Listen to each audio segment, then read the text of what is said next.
नमस्कार दोस्तों, आप लोगों का मेरे चैनल में स्वागत है। मेरा नाम अर्पित कुमार इलाहाबादिया है। तो आज मैं आप लोगों को, जैसा कि मैंने पिछले लेक्चर में आप लोगों को साइकोलॉजी में सेंसेशन से रिलेटेड काफ़ी चीज़ें पढ़ाई थी, तो आज हम उसी का सब टॉपिक परसेप्शन की बात करेंगे। तो मैं आप लोगों को परसेप्शन में कई सारी चीज़ें बताऊंगा, डिफरेंट थ्योरी बताऊंगा, उस परसेप्शन के पीछे कौन कौन से टाइप हैं उन पे आज हम डिटेल में चर्चा करेंगे। तो आशा करता हूं कि आप लोगों को ये मेरा लेक्चर पसंद आएगा। अगर कृपया पसंद आए तो चैनल को लाइक, सब्सक्राइब और कमेंट करते रहें। तो हम लोग परसेप्शन को समझते हैं। परसेप्शन का मतलब होता है जो आपके सेंसेज हैं उसके जरिए आप कुछ एक्सपीरियंस करते हैं। अब एक्सपीरियंस कैसे करेंगे अपने सेंसेज से? सेंस आपके कौन कौन से होते हैं?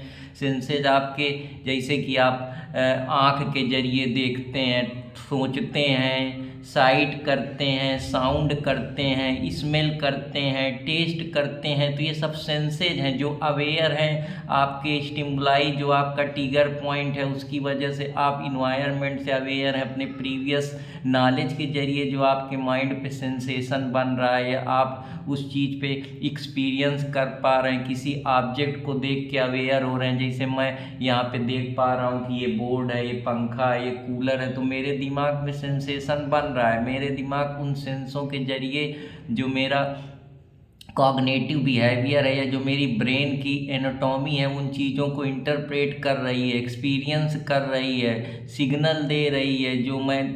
जो लाइट के जरिए मैं देख पा रहा हूँ, मेरे ब्रेन तक चीज़ें पहुँच रही हैं। तो वही एक सेंसेशन का पार्ट है जो हम ऑब्जेक्ट देख रहे हैं और जो इवेंट है उसके बीच में जो रिलेशनशिप है उसी को हम लोग परसेप्शन बोलते हैं। तो परसेप्शन का मतलब होता है जिससे हम डायरेक्ट इंटरफेरेंस करते हैं किसी चीज़ को अपने विजुअल स्टिमुलेशन के जरिए, तो उसको हम परसेप्शन की नज़र से जानते हैं। परसेप्शन का मतलब जो हमारे आसपास के इन्वायरमेंट हैं, चीज़ें हैं जिसको हम देख रहे हैं, जिसको हम सुन रहे हैं, समझ रहे हैं, ऑब्जर्व कर रहे हैं, एक्सपेरिमेंट कर रहे हैं, वो सारे परसेप्शन के ही रूप हैं। तो आशा करता हूँ कि आप लोगों को समझ में आया होगा। ये एक प्रकार से जब हम अपने इन्वायरमेंट से कुछ चीज़ें गेन करते हैं, जैसे हम अपने इन्वायरमेंट से कोई बात कर रहा है उसके जरिए हमारे दिमाग को इंटरप्रिटेशन या हमारी ब्रेन को सोचने समझने का जो हमको पता चलता है, या हम सेंसेस को महसूस करते हैं। कोई कहीं पे बात कर रहा है, कुछ हम देख रहे हैं, कोई इवेंट को ऑब्जर्व कर रहे हैं, अपने आसपास की सोसाइटी देख रहे हैं, लोगों को देख रहे हैं, आसपास की चीज़ों को ऑब्जर्व कर रहे हैं, आपस में जो हमारा एक इन्वायरमेंट का इकोसिस्टम बना है उसको ऑब्जर्व कर रहे हैं, सोच रहे हैं, थॉट जनरेट कर रहे हैं, प्रीवियस एक्सपीरियंस से कुछ क्यों निकाल रहे हैं। वो सारे परसेप्शन ही के पार्ट हैं जो हमारे ब्रेन को डायरेक्टली या इनडायरेक्टली, जो हम सिग्नल थ्योरी की बात करते हैं, वो सिग्नल जो हम क्यू के जरिए उस चीज़ तक पहुंच पा रहे हैं, वो ब्रेन उसी तरीके से हमारे माइंड को सिग्नल दे रही है जिससे हमारी माइंड उस चीज़ को इंटरप्रेट कर रही है, अंडरस्टैंड कर रही है। तो आशा करता हूँ कि आप लोगों को ये समझ में आया होगा। तो ये जो हमारी मेमोरी चीज़ें रिकॉग्नाइज करती है, जानती है, देखती है, समझती है, ऑब्जर्व करती है, एक दूसरे के थॉट्स, बिहेवियर को पहचानने का प्रयास करती है, उस चीज़ को इंटरप्रेट करके एक लॉजिकल रूप देती है, एक अंडरस्टैंडिंग हमारे ब्रेन पे बनाती है, एक विजुअल इमेज क्रिएट करती है। वही हमारा परसेप्शन का पार्ट है। तो आशा करता हूँ कि आप लोगों को ये भी समझ में आया होगा। परसेप्शन में क्या इंक्लूड होता है? परसेप्शन में हमारे सेंसेज आते हैं। अब सेंसेज में भी हम जो सोचते हैं, जो हम देखते हैं अपने आसपास, जो हम महसूस करते हैं, जैसे कहीं गाना बज रहा है तो हमारे दिमाग को सिग्नल मिल रहा है, कहीं टीवी चल रही है, कहीं आवाज़ आ रही, कहीं लाउड स्पीकर बज रहा है, तो वो सब वॉल्यूम के जरिए हो रहे हैं, फ्रिक्वेंसी के जरिए हो रहे हैं, वेव के जरिए हो रहे हैं, लाइट के जरिए जो चीज़ें हमारे रेटिना में प्रतिबिंब बन रहा है और वो उसका सीधा न्यूरोलॉजिकल जो सेल्स हैं वो इम्पल्स कर रही हैं हमारी ब्रेन को, तो वो भी एक इम्पॉर्टेंट रोल प्ले करता है। या हम जो स्मेल महसूस करते हैं उसके पीछे जो हमारे रिसेप्टर्स हैं, रिसेप्टर सेल्स हैं, वो हमारे माइंड को इंस्ट्रक्शन देती हैं। या स्मेल के जरिए हम कोई चीज़ महसूस करते हैं, या टेस्ट के जरिए हमारे जो माउथ है उस पर बड लगे हुए हैं, छोटे छोटे मेम्ब्रेन है जो कहीं ना कहीं न्यूरॉन सेल्स को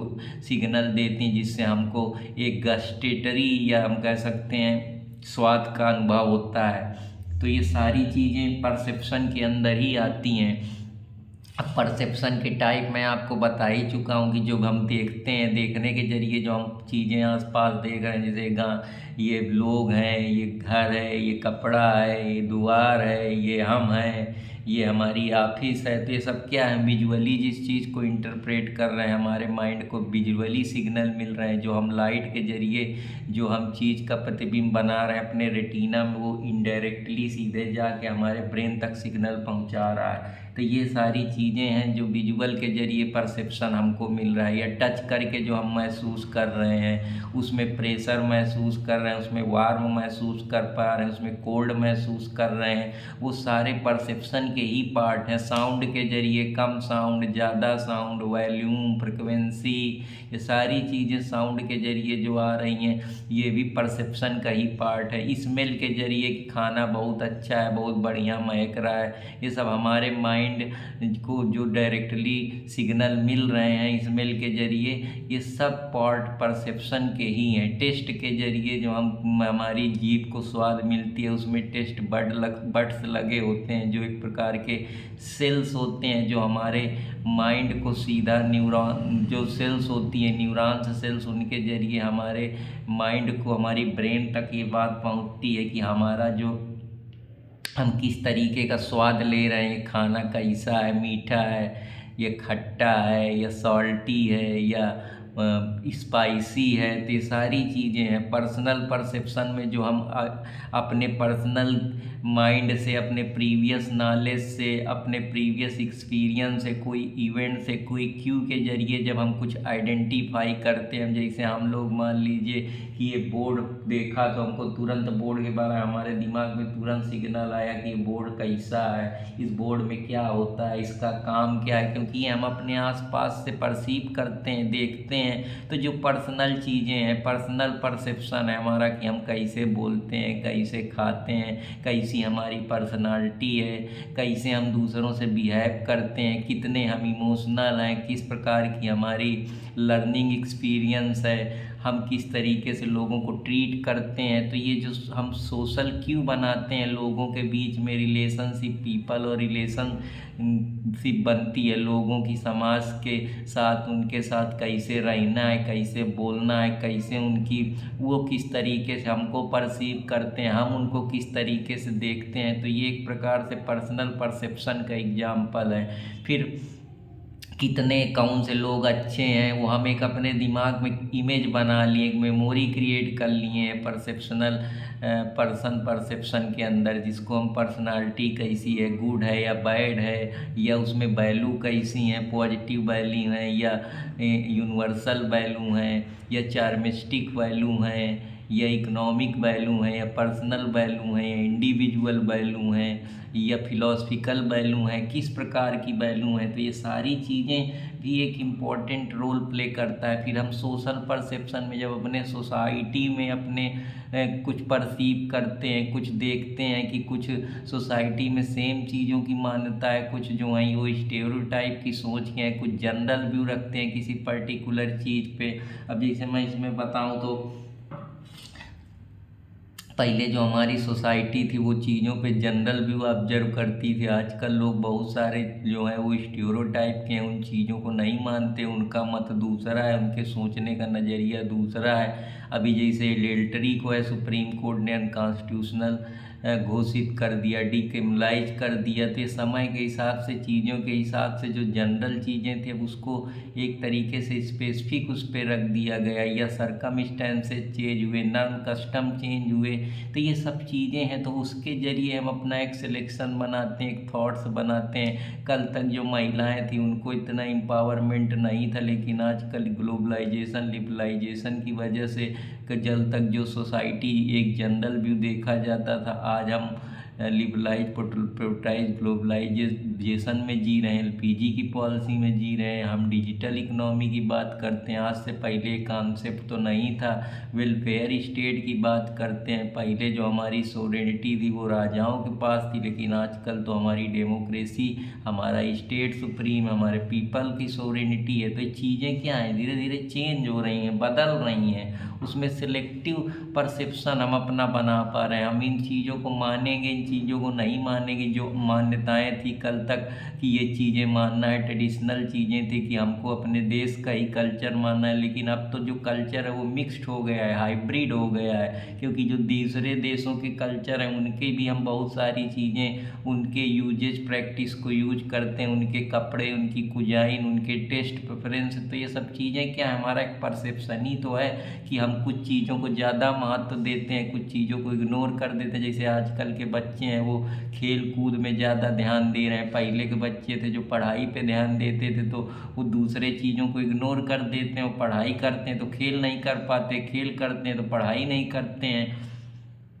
या आजकल स्टार्टअप कल्चर आ गया है। आज से पहले सिर्फ एजुकेशन को इतना महत्व था, अब बिजनेस वाले लोगों को भी महत्व दिया गया। पहले कहा जाता था कि पढ़ोगे लिखोगे तो बनोगे नवाब, खेलोगे कूदोगे तो होगे खराब। आजकल क्या है, खेलोगे कूदोगे तो बनोगे नवाब, पढ़ो लिखोगे तो होगे खराब। तो उल्टा चीज़ें चल रही हैं। तो ये जो चीज़ें हैं पे अटेंशन, वन चीज़ को किस ज़्यादा हम अटेंशन दे रहे हैं, दूसरे को हम इग्नोर कर रहे हैं, क्योंकि वो हमारे जीवन में हमारे महत्वपूर्ण नहीं है, मीनिंगफुल नहीं है। तो ये सारी चीज़ें उसके लिए इम्पोर्टेंट रोल प्ले करती हैं।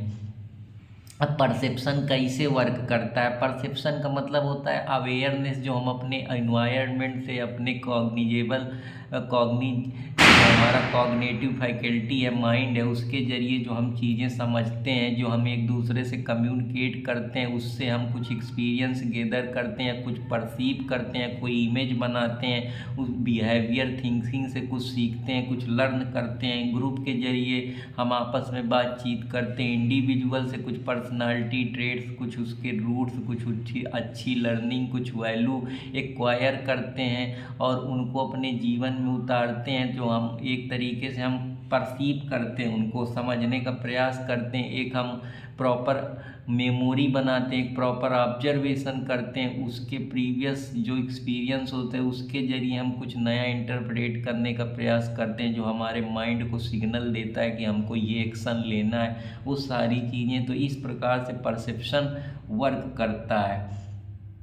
अब हम लोग चलते हैं आगे, परसेप्शन प्रोसेस कैसे काम करता है। परसेप्शन प्रोसेस पूरी तरीके से जहाँ हम रहते हैं, माइंड और बॉडी का गेम है, जो पूरी तरीके से इन्वायरमेंट स्टिमुलस पे बेस्ड है।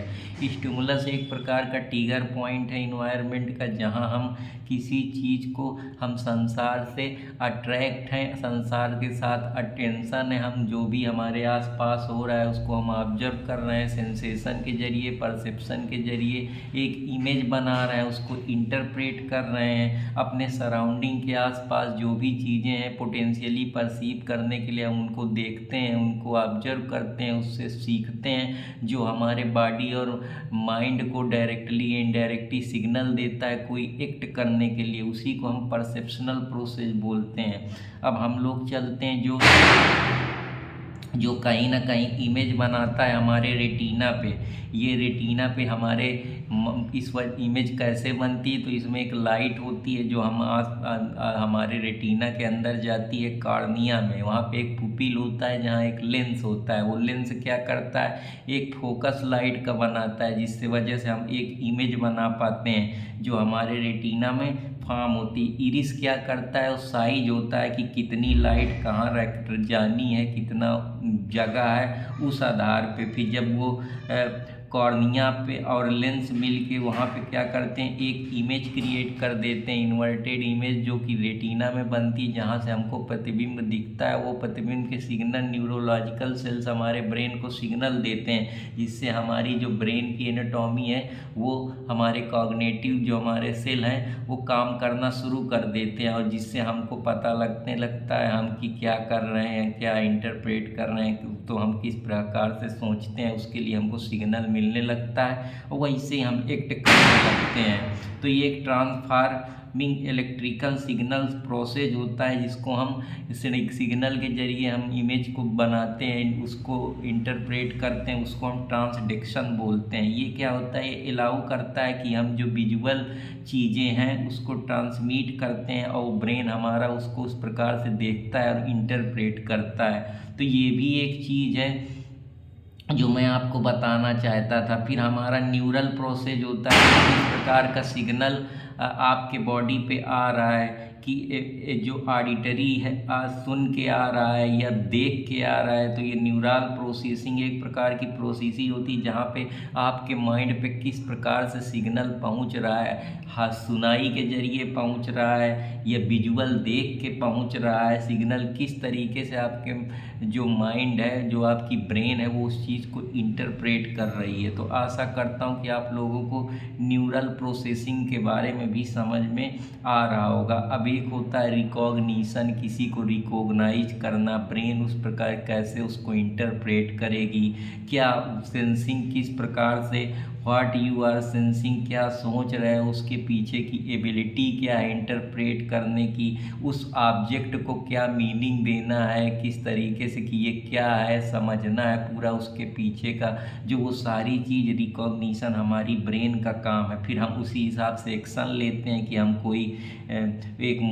कोई भी एक्टिविटी होती है कि हम उसमें कैसे रिस्पॉन्स करेंगे, हमारा परसीव स्टिमुलस क्या है, ट्रिगर पॉइंट क्या है जो हमने परसीव करा है। फिर हम जैसे ब्लिंकिंग आइज, हमारे आँखों में धूल चली जाती है, डस्ट चली जाती है, तो हम आँखें ऐसे करते हैं, हमको तुरंत हमारी बॉडी को, ब्रेन को सिग्नल मिलता है कि हम आँख में धूल चली गई। तो इस तरीके से हम एक्शन के लिए फिर उसी तरीके से एक्शन करते हैं। जैसे हम किसी से इंटरेक्ट करते हैं तो कौन हमारे अच्छे भलाई के लिए बता रहा है, बुराई के लिए बता रहा है, ये हमारी बॉडी, हमारी ब्रेन को सिग्नल मिलता है कि हमारे लिए अच्छा आदमी है, बुरा आदमी है। तो ये सारी चीज़ें हैं जो इम्पोर्टेंट रोल प्ले करती। फैक्टर इन्फ्लुएंस ऑफ परसेप्शन के लिए कौन कौन से फैक्टर रिस्पॉन्सिबल हैं उसके बारे में मैं बात करता हूँ कि परसेप्शन आपको कहाँ से मिलेगा, कौन कौन से फैक्टर होंगे। या तो आपको प्रीवियस कोई ज्ञान होगा, उसकी वजह से आपकी, जैसे आपको पता है कि मैं यहाँ घूमने गया था तो वहाँ के बारे में अगर कोई बताएगा तो आप उसको तुरंत बता देंगे। आपने कोई गेम खेला होगा तो उसके बारे में बता देंगे, कोई मूवी देखी होगी तो आप बता देंगे, या आपने कोई चीज़ पढ़ी होगी तो बता देंगे, या कहीं से सुनी होगी तो बता देंगे। तो वो आपके प्रीवियस एक्सपीरियंस में वो चीज़ पहले से रही है, कहीं आपके सबकॉन्शियस माइंड में वो चीज़ पड़ी हुई है, इस वजह से आप उस चीज़ को परसीव कर पा रहे हैं। आपकी ब्रेन एक इमेज बना पा रही है अपने जो ब्रेन का एनाटॉमी है। तो आशा करता हूँ कि आप लोगों को ये भी समझ में आया होगा। एनाटॉमी का मतलब होता है स्ट्रक्चर ब्रेन का जो क्रिएट होता है। फिर आपका इंटरेस्ट जिस चीज़ पे होगा तो आपका माइंड उस चीज़ पे ज़्यादा अटेंशन रखेगा, उस अटेंशन और सेंसेशन की वजह से वो चीज़ आपके दिमाग में जल्दी इमेज क्रिएट होगी। तो एक ये भी चीज़ है, आप उस चीज़ को कितना केयरफुल देख रहे हैं, कितना उस पर इंफॉर्मेशन को एक्वायर कर रहे हैं। पर्सनालिटी आपकी कैसी, अगर आप सीखने वाले होंगे तो उस चीज़ को आप जल्दी परसीव करेंगे, समझेंगे, उसको दिमाग लगाएंगे। तो पर्सनालिटी भी है, कितना आप किसी चीज़ के लिए खुले हुए हैं, आपके थॉट्स कितने हैं, आपके पीछे की पढ़ाई लिखाई कितनी है, आपके माइंड का डेवलपमेंट कितना है, कितना आप सामाजिक चीज़ों से एक्सपीरियंस लिए हुए हैं, कॉन्शियसनेस कितना है, आप कितने विवेक से उस चीज़ को सोच पा रहे हैं। कॉन्शियस का मतलब है कि आप कितने सचेत हैं, पर्टिकुलर पॉइंट आप में आपका रिटेंशन, अटेंशन पावर कितना है। ये सारी चीज़ें हैं जो इम्पोर्टेंट प्ले करती हैं। जैसे आपको पता है कि बास मेरे को तीट करेगा तो आपका दिमाग तुरंत ब्रेन में ये आया कि ये आदमी मेरे लिए सही नहीं है, ये मेरे को अनफेयरली परेशान करता है, तो आप तुरंत एंगर और फ्रस्ट्रेशन शो करने लगेंगे। लेकिन अगर वही आपकी पत्नी आपको प्यार और केयरिंग करेगी तो आपको बड़ा अच्छा महसूस होगा। तो ये सब इन्फ्लुएंसिंग परसेप्शन के ही प्रकार हैं जो आप लोगों के इम्पोर्टेंट रोल प्ले करते हैं। अब इम्प्रूव परसेप्शन की बात करते हैं। इम्प्रूव परसेप्शन, आप किस तरीके से परसेप्शन को इम्प्रूव कर सकते हैं।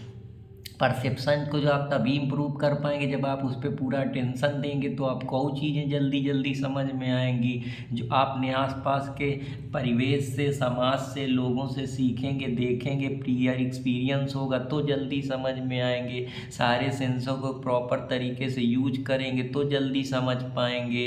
मूवमेंट आर्म का हर चीज़ पे, छोटी छोटी चीज़ों पे भी बारीक नज़र रखेंगे तो आपका जो परसेप्शन है वो इम्प्रूव होगा। एक्शन लेंगे, किसी चीज़ को जल्दी से रिकॉग्नाइज करेंगे, उसके पीछे क्यों दौड़ेंगे, ट्रायल एंड एरर का यूज करेंगे तो जल्दी पहुंचेंगे। जैसे अब कोई प्रैक्टिकल चीज़ को करेंगे, एक्शन लेंगे तो होगा। जैसे अब फ्लावर है, उसको सूंघेंगे तो पता चलेगा कि ये अच्छा महक रहा है, बेकार महक रहा है। या रोड पे चलेंगे तो पता लगेगा कि कहाँ चल रहे हैं, खा रहे हैं तो पता लगेगा। तो जब एक्शन करेंगे तभी तो चीज़ें पता चलेंगी। तो ये भी एक इम्पॉर्टेंट चीज़ है जो मैं आप लोगों को बताना चाहता था। कुछ और चीज़ें हैं सम अदर टाइप में, जैसे टैक्टिकल परसेप्शन क्या होता है। टैक्टिकल परसेप्शन वो होता है जहाँ आप किसी चीज़ को, जो आपका सेंसेशन और स्किन है वो पूरी तरीके से अवेयर रहती है। जैसे आपने इसे तुरंत चुटकी काटा तो आपको पता चल गया, जो आपकी स्किन सेंसेशन को तुरंत पता लग गया कि ये टच करे कि कितना प्रेशर लगा है, टच करे तो पता लग गया कि यहाँ टच हो रहा है, यहाँ पेन हो रहा है, कितना टेम्परेचर है।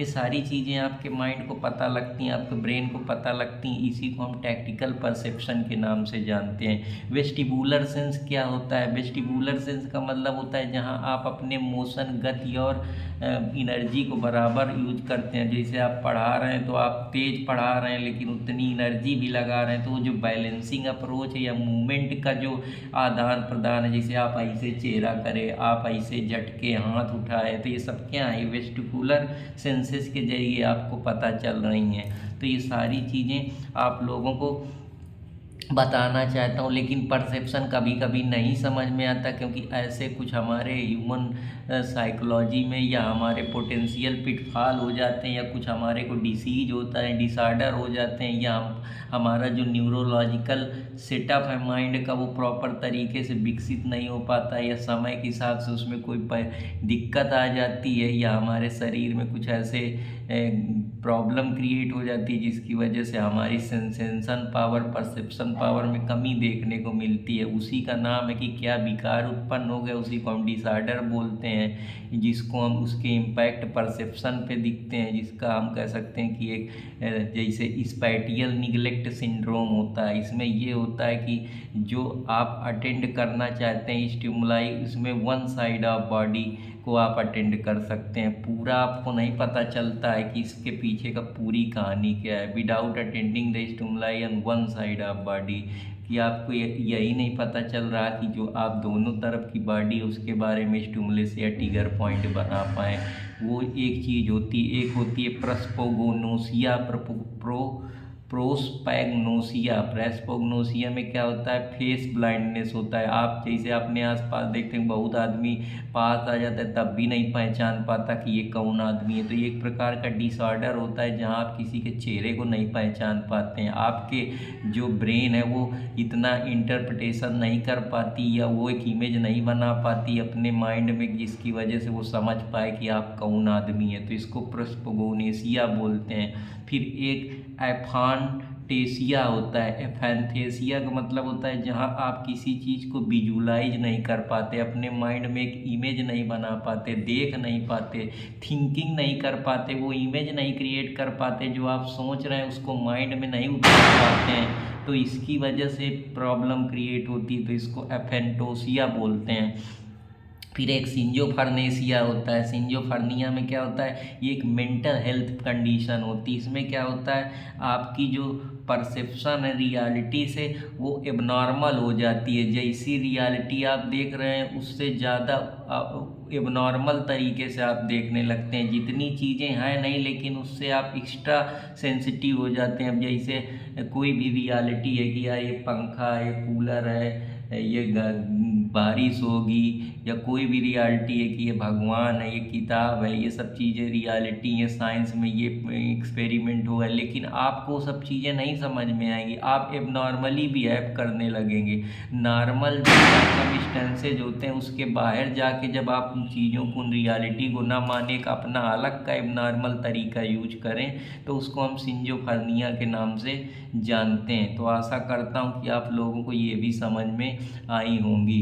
अब कुछ थ्योरियाँ हैं जो मैं आप लोगों को बताना चाहता हूँ परसेप्शन में। जो पहली थ्योरी है उसको जेरोम एस ब्रूनर की थ्योरी बोलते हैं। जेरोम एस ब्रूनर जो है वो अमेरिकन साइकोलॉजिस्ट हैं। वो ये कहते हैं कि पीपल जो होता है उसको नॉलेज के कई, जो परसेप्शन रिसीव होता है उसके कई प्रोसेस होते हैं। वो एक तरीके से पहले ओपिनियन बनाता है कि ओपिनियन कैसे बनाएगा, जब वो कुछ ऑब्जर्व करेगा, जब वो कोई इन्फॉर्मेशन के क्यों जोड़ेगा, कड़ियाँ से कड़ियाँ जोड़ेगा। अब जैसे मैं कोई मान लो साइकोलॉजी पढ़ा रहा हूँ तो मेरे को पिछला ज्ञान कुछ रहा है जिसकी वजह से मैं क्यों वो कनेक्शन के जरिए आपको चीज़ें समझा पा रहा हूँ, या मैं कहीं तैयारी कर रहा हूँ तो मुझको पिछला ज्ञान है कुछ 12 के इस सब्जेक्ट में ये चीज़ें हैं, तो जिसकी वजह से मैं उन चीज़ों को एक प्रॉपर लॉजिक बना पा रहा हूँ, क्यों बना पा रहा हूँ। तो उस तरीके से हमको परसेप्शन देखने को मिलते हैं। जैसे हेल्थ में कुछ चीज़ें मेरे को पहले फेस हुई हैं तो मुझको पता है कि इसमें ये प्रॉब्लम होती। एजुकेशन में मैंने इतना पढ़ा है तो मैं एक कनेक्टिविटी बना पा रहा हूँ। सॉन्ग मैंने सुना है तो ही मैं जाके परसीव कर पा रहा हूँ, ओपिनियन बना पा रहा हूँ, उस चीज़ को ऑब्जर्व कर पा रहा हूँ।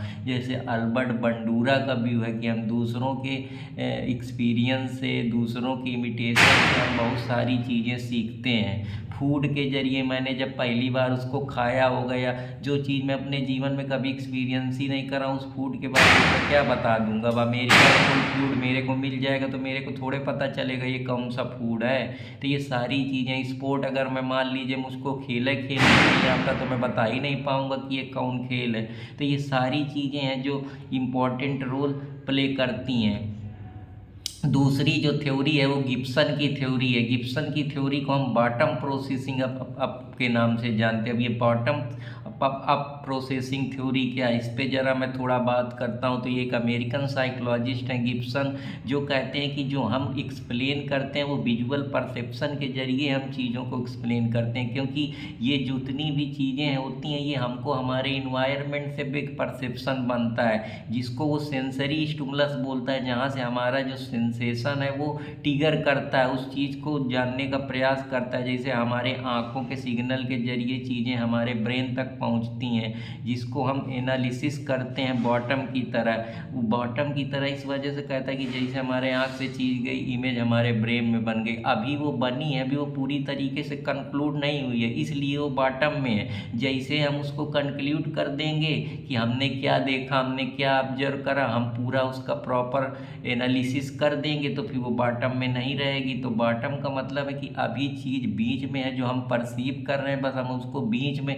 देख रहे हैं। जैसे ही हम उसका प्रॉपर एनालिसिस करे पा गए, उसको पूरी तरीके से कंक्लूड करे पा गए, तो वो जो थ्योरी है वो फिर बॉटम अप थ्योरी नहीं रह जाएगी, वो थ्योरी पूरी तरीके से एक्सप्लेन हो जाएगी कि हमने क्या देखा। तो बॉटम का मतलब है चीज़ हमेशा जो परसेप्शन होता है वो बीच में बनता है। बीच में बनने का यही मतलब है कि जब तक हम उसको पूरा कंक्लूजन नहीं दे देते तब तक तो वो बॉटम में हुआ ना। तो ये बात कह रहे हैं गिब्सन। आशा करता हूँ कि आप लोगों को ये भी समझ में आई। इसमें इन्होंने कई सारे 6 प्रिंसिपल बताया, उस पर मैं बात करता हूँ। इन्होंने बताया कि जो अगर आप देखें कि जो लाइट होती है, पैटर्न लाइट का, वो हमारी आंखों तक जाता है, जहाँ से सिग्नल फॉर्म होता है और हम चीज़ को अंडरस्टैंड करते हैं, हमको परसिवरेंस परसेप्शन दिखते लगता है, क्योंकि आंखों के जरिए जैसे वो सिग्नल तो हमारे माइंड को अंडरस्टैंडिंग होने लगती है परसेप्शन की, कि हम क्या परसीव कर रहे हैं, हम क्या देख पा रहे हैं, तो हम उस पर उसको एफोर्डेंस बोलता है। लेकिन उसने फिर बताया कि जो ऑप्टिकल एरे होती हैं, ऑप्टिकल एरे एक प्रकार का पैटर्न होता है लाइट का, जो हमारे को इन्वायरमेंट से ट्रैवल करता है, जो हम अपने आसपास इन्वायरमेंट के जरिए, लाइट के जरिए चीज़ों का सेंसेशन महसूस करते हैं, जानकारी अर्जित करते हैं, उसी को ऑप्टिकल एरे बोलता है। जहाँ हमको जो फिर दूसरा वो बताता है रिलेटिव ब्राइटनेस, जहाँ वो बताता है कि जो ऑब्जेक्ट पास में है, ब्राइट है, उसके संभावना है कि वो ज़्यादा दिखेगा। जैसे मैं लाइट के पास जाऊँगा तो ज़्यादा दिखेगा, मैं दूर में कोई ऑब्जेक्ट रखा है तो मेरे को थोड़े सेंसेशन बन पाएगा, क्योंकि मेरी मेमोरी उसको इंटरप्रेट ही नहीं कर पाएगी। चीज़ देर की चीज़ का इमेज तुरंत मेरे माइंड में बन जाएगा, क्योंकि मैंने देखा, मेरे लाइट के जरिए मेरे आँखों तक पहुँचा, वो ब्रेन पे एक इमेज क्रिएट हो गई। तो ये चीज़ वो बताना चाहते हैं। फिर टेक्सचर ग्रेडियंट के जरिए कि जितना ही पास में होगा उतना ही उसके संभावना होगी कि उसका टेक्सचर ग्रेडियंट जो बल है, जो प्रेशर है, वो ज़्यादा होगा। लेकिन अगर ऑब्जेक्ट दूर है तो वो स्वाभाविक सी बात है, उस ऑब्जेक्ट का जो प्रेशर है वो कम होगा, उसका जो टेक्सचर ग्रेडियंट है वो कम ज़्यादा होगा। तो ये इनके कुछ इंपॉर्टेंट प्रिंसिपल हैं। रिलेटिव साइज में अगर कोई ऑब्जेक्ट बहुत दूर में है तो स्वाभाविक सी बात है वो छोटा दिखेगा। जब बस दूर में होती है तो हमको छोटी दिखती है, एरोप्लेन दूर ऊपर जा रहा होता है तो कितना नानबुरा दिखता है, लेकिन जब नीचे उतरता है तो कितना बड़ा दिखता है। इसी तरीके से कोई भी चीज़ हो जब दूर रखी होती है तो वो हमको छोटी महसूस होती है। तो वही है कि अगर वही इसका उल्टा कर दिया, पास में होगी तो हमारा इमेज माइंड तुरंत बना ले, क्योंकि हमारा दिमाग वहाँ तक इमेज नहीं क्रिएट कर पा रहा, हमारे जो आँखें हैं उन चीज़ों को विजुलाइज नहीं कर पा रही हैं। तो ये सारी चीज़ें हैं। फिर एक बताता है सुपर इम्पोजिशन। सुपर इम्पोजिशन में वो ये कहता है कि एक इमेज जो पर्टिकुलरली किसी दूसरे को ब्लॉक करती है। जैसे कि मैं अगर मान लीजिए कोई एक इमेज देख रहा हूँ तो स्वाभाविक सी बात है मैं दूसरी चीज़ नहीं देख पाऊँ। जैसे मैं अब तुमको पढ़ा रहा हूँ तो मेरी पूरी जो इमेज बन रही है पढ़ाने पे बन रही है, मैं पढ़ाने के बारे में सोच पा रहा हूँ, विजुलाइज कर पा रहा हूँ, दूसरी चीज़ पे मेरा नज़र नहीं जा रहा, क्योंकि मेरा जो परसेप्शन बन रहा है, मेरा स्टिमुलेशन ट्रिगर पॉइंट है, वो पूरी तरीके से एक चीज़ के प्रति फोकस है। तो कहने का ये मतलब है जो चीज़ हाइट में होती है स्वाभाविक सी बात है उसकी जो दूर होता है वो हमको ज़्यादा हाई दिखाई देता है, जो ऑब्जेक्ट दूर होता है वो हमको दूर में दिखाई देता है, ऊंचाई पे दिखाई देता है। तो ये सारी जो एग्जाम्पल हैं ये गिब्सन के अपने दिए हुए हैं परसेप्शन के बारे में। तो आशा करता हूँ कि आप लोगों को ये भी समझ में आया होगा। अगर समझ में आया है तो कृपया लाइक सब्सक्राइब करते रहें अर्पित कुमार इलाहाबादिया को। रिचार्ड लैंगटन ग्रेगरी एक ब्रिटिश साइकोलॉजिस्ट हैं जो प्रोफेसर थे न्यूरोसाइकोलॉजी में। ये पूरी तरीके से कंस्ट्रक्टिव थ्योरी या परसेप्शन की बात करते हैं। इनका जो टॉप डाउन अप्रोच है प्रोसेसिंग थ्योरी में, उसके बारे में बात करता हूँ कि ये क्या है। ये ऐसा मानते हैं कि जो हमारा कॉग्निटिव प्रोसेस है, जो हमारी ब्रेन का सिस्टम है पूरा, वो मेमोरी जो हमारे दिमाग में फीड है या जो हम परसीव करते हैं, दो चीज़ों का सामंजस्य या मिश्रण है जो किसी भी अंडरस्टैंडिंग को रिकॉग्नाइज करता है, उसके पैटर्न को जानने में हेल्प करता है। उसके जरिए हम उस पर्टिकुलर कंस्टेंट पे सोच पाते हैं, परसीव कर पाते हैं। अब जैसे हम हैंड राइटिंग करते हैं तो हमको हमारे माइंड में हमारी मेमोरी बनी हुई है, हम परसेप्शन बना हुआ है, तो हम उस चीज़ से उस चीज़ को ऑब्जर्व कर पाते हैं। जहाँ हमारा प्रीवियस नॉलेज के जरिए हम उस चीज़ को परसीव कर रहे हैं, उस चीज़ को देख पा रहे हैं, वो हमारे दिमाग में पहले से ही स्टोर है। जैसे हम कुछ चीज़ पढ़ते हैं, हम कानून में अगर कॉन्स्टिट्यूशन पढ़ते हैं तो कॉन्स्टिट्यूशन में हमको पढ़ने से थोड़ा बारा ज्ञान है, तभी तो हम उस चीज़ को देख पा रहे हैं। हमारी माइंड की जो मेमोरी है उस चीज़ की इमेज बना पा रही है कि ये पर्टिकुलर चीज़ है क्या। या हम खेल रहे हैं क्रिकेट में तो हमको पता है कि ये बॉल शॉर्ट पिच है या बॉल हाफ पिच है या ओवर पिच है, क्योंकि वो हमारे दिमाग में पहले से वो इन्फॉर्मेशन पड़ी हुई है। तो आशा करता हूँ कि आप लोगों को ये भी समझ में आया होगा। अब इसके इम्पैक्ट क्या है, इसके इम्पैक्ट यही है परसेप्शन के कि इसके इंडिविजुअल में उसको इम्पैक्ट क्या क्या दिखेगा। जैसे इंडिविजुअल किस तरीके से परसीव करता है, देखता है, सोचता है, उसका नज़रिया क्या है, किसी पर्टिकुलर वो स्टेरियोटाइप है या जनरल व्यू रखता है।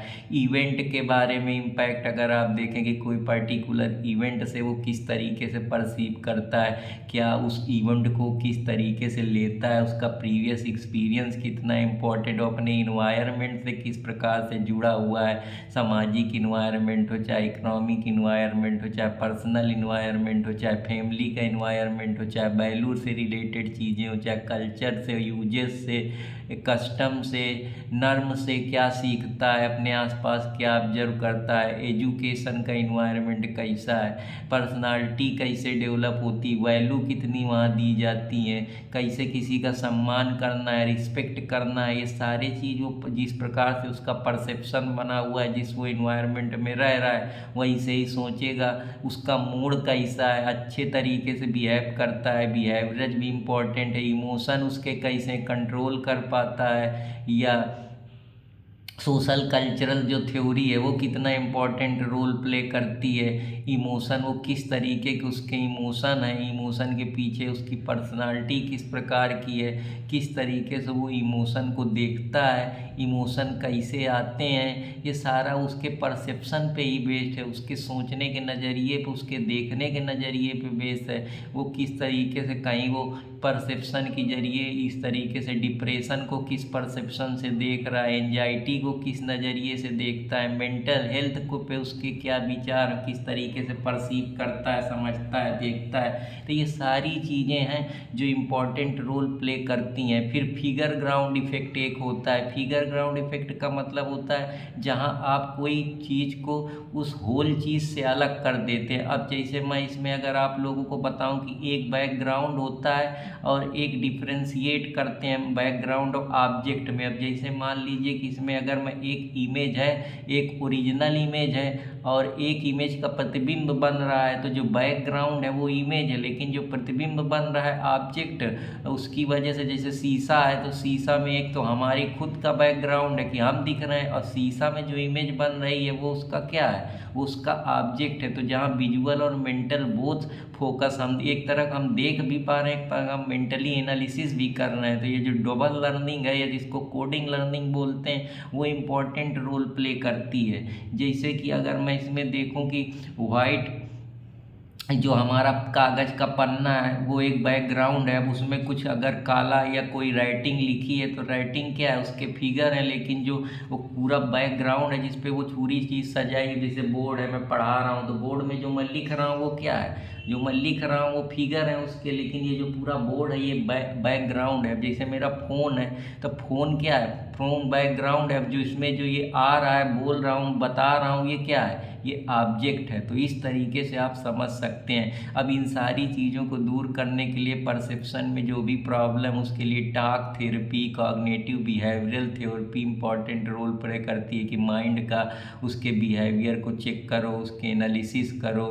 स्टेज ऑफ परसेप्शन की क्या होती है कि पहले, सबसे पहले तो आप किसी चीज़ को जो करते हैं उसके पीछे आप उसको सिलेक्ट करते हैं कि हाँ मुझको ये परसीव कर रहे हैं, मतलब ये देख रहे हैं, फिर उस चीज़ को ऑर्गेनाइज करते हैं माइंड में। ऑर्गेनाइज करने के बाद पूरी उस तरीके को इंटरप्रेट करते हैं। तो ये पूरे परसेप्शन के इम्पॉर्टेंट रोल थे जो मैं आप लोगों को बताया हूँ, और आशा करता हूँ कि आप लोगों को पसंद आएगा। अगर पसंद आए तो कृपया अर्पित कुमार इलाहाबादिया को लाइक सब्सक्राइब करते रहें। तो फिर इसके पार्ट 2, 3 में आप लोगों को इम्पोर्टेंट चीज़ें बताऊंगा, अच्छे अच्छे प्रिंसिपल के बारे में बताऊंगा।